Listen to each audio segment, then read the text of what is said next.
সন্ধ্যার টিফিনে আজকে তৈরি করলাম গরম গরম পাস্তা। বিকেল থেকে সন্ধ্যা শুরু হলেই যেন মনটাও চলে যায় বিভিন্ন খাবারের প্রতি।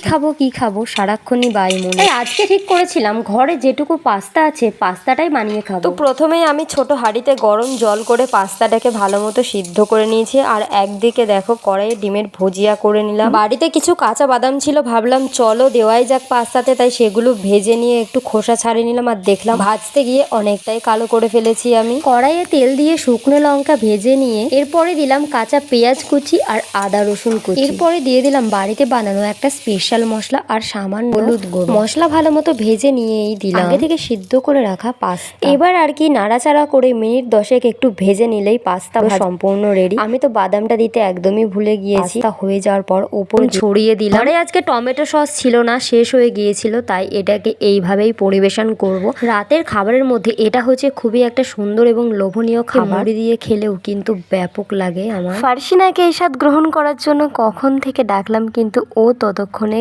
গভীর ঘুমের দেশে আচ্ছন্ন। আচ্ছা, আমার মতো কি তোমরা এরকম পাস্তা দিয়ে মুড়ি মেখে খাও?